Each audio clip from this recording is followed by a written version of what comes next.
नमस्कार, आप देख रहे हैं ऑन एयर भारतवर्ष।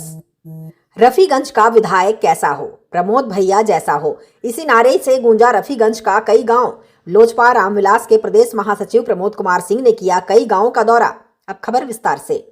बिहार विधानसभा 2025 के चुनाव में भले ही कुछ महीने अभी शेष हो, लेकिन सभी दलों के नेता अपने अपने विधानसभा में अभी से ही उतरते दिखाई देना शुरू हो गए हैं। इसी कड़ी में लोजपा रामविलास के प्रदेश महासचिव सह 224 रफीगंज विधानसभा क्षेत्र से प्रत्याशी रहे प्रमोद कुमार सिंह के द्वारा किए जा रहे गांव भ्रमण के दौरान ग्रामीणों द्वारा लगाए जा रहे नारे इस बात की तस्दीक कर रहे हैं कि ग्रामीण उन्हें वर्ष 2025 का विधायक मान चुकी है और उनके समर्थन में जमकर नारेबाजी हो रही है। शनिवार को सिंह द्वारा रफीगंज विधानसभा क्षेत्र के अहमदपुर, चरकावा, बदोपुर, जहीरगंज, चंदर बिघा, तिवारी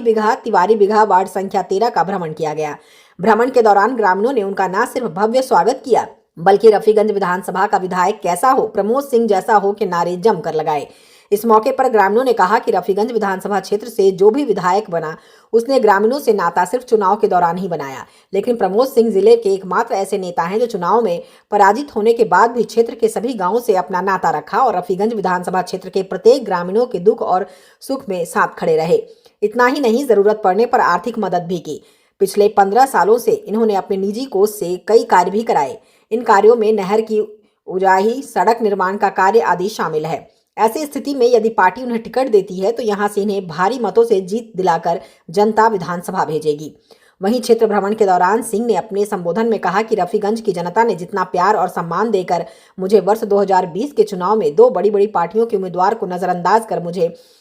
59,000 मत दिया, उसका एहसान जीवन भर नहीं भूलूंगा। स्थिति ये रही कि मैं हार कर भी विजयी रहा, आप सबसे जुड़ा रहा। उन्होंने 2 विधायकों के कार्यकाल पर करारा प्रहार किया और कहा कि उनके द्वारा अभी तक कोई ऐसा कार्य नहीं किया गया जिससे यहाँ की जनता को लाभ मिल सके, लेकिन आप सबके आशीर्वाद का ही फल है कि मैं आपके बीच हमेशा भाई और बेटा बनकर खड़ा रहा और आगे भी खड़ा रहूंगा। वो कोई नेता नहीं करेगा हमारे अपने संविधान की लड़ाई और हक की लड़ाई करना है चाहते हैं तो वो कोई बताएगा भी नहीं और न करेगा। कौन रिस्क लेगा उसके में इतना माथापच्ची कौन करेगा। और निर्दल जब था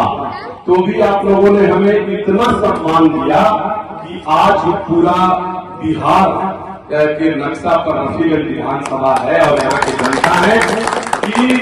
काम करने वाला व्यक्ति को लोग वोट करते हैं। आज भी पार्टी दलगत से ऊपर उठ करके आप सबों ने, हर व्यक्ति कहीं न कहीं पार्टी से जुड़ा हुआ है, पार्टी के नीति सिद्धांतों से जुड़ा हुआ है, लेकिन रफीगंज के जनता आप सबों को दरकिनार करते हुए हमें जो आशीर्वाद देने का आप लोगों ने काम किया और 59,000 मत दे करके जो हमारा और आप अपना सम्मान बढ़ाने का काम किए हैं, ये एक बहुत बड़ी बात है अभी के समय में कि 2 दल एनडीए और महागठबंधन के दोनों के नीति सिद्धांतों को आप नकारते हुए मेरे पे भरोसा किया। सफलता नहीं मिली, कोई बात नहीं है, लेकिन सफलता नहीं मिलने के बाद भी हम आप लोग के बीच में लगातार परिवार स्वरूप मिलते हैं और आते जाते हैं, आपकी समस्या को सुनते हैं। यथासंभव हारने के बाद भी जितना सक्षम हूं उतना काम करने का प्रयास करता हूं और करते रहूंगा। मेरा सोच है कि रफीगंज की जो जनता है, रफीगंज के जो परिवार है, रफीगंज जो विधानसभा है,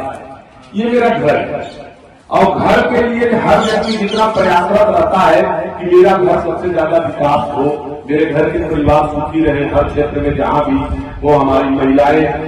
सुखी रहे, हमारे बच्चे सुखी रहे, बुजुर्गों को आराम हो। मैं नहीं कह रहा हूँ कि हम कोई वोट दीजिए, मैं कर्मठी हूँ। आप लोग को लगे, भरोसा हो कि जो ऐसा व्यक्ति जो कर्मठी अपना परिवार जैसा हम सबों को समझे और हमारे लिए काम करे, वैसा व्यक्ति को वोट दीजिएगा, तब आपका विकास संभव है। 2 विधायकों को हमने देखा और वो दोनों विधायक जो भी वर्तमान है और भूतपूर्व भी है, ये दोनों ने अपने आप में एक सिंडिकेट बनाया है, टाई-अप।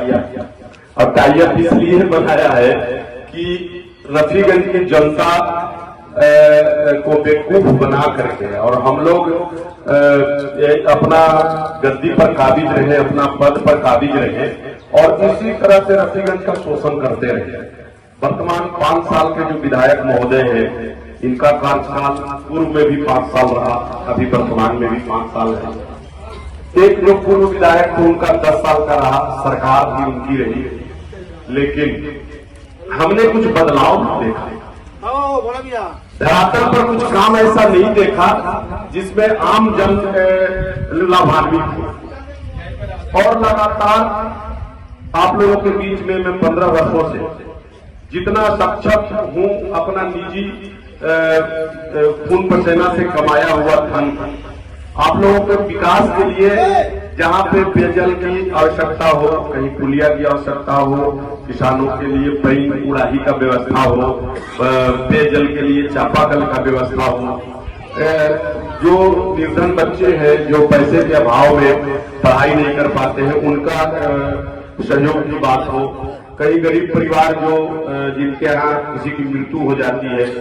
उनके श्राद्ध के लिए, या कहीं कोई बीमार है गरीब व्यक्ति उनके इलाज के लिए, तमाम जो समस्या रहता है एक परिवार होने के नाते, मैं आप लोग का नेता नहीं हूं, नेता तो वैसे लोग नेता लोग का नाम बताया जो आपके वोट पर अपना पद को सिर्फ सुशोभित करते हैं और आपका शोषण करते हैं, लेकिन एक घर का मुखिया और परिवार जो रहेगा वो आपकी समस्या को अपना समझते हुए उसको निदान करने का हर संभव प्रयास करेगा। मैं रफीगंज में लगातार 15 वर्ष से यही करते आ रहा हूं, कारण आप लोगों से पारिवारिक संबंध है मेरा, नेता और जनता का संबंध नहीं है। जिस दिन नेता और जनता का संबंध रहेगा तो मैं भी उन्हीं के तरह सिर्फ आपका वोट लेकर के अपना पद के लिए और आपके बीच में ये गली गली जहां गाड़ी नहीं जाती है और जो रूबरू होकर के आपकी समस्याओं को सुनना और उसका निदान करने का प्रयास करना।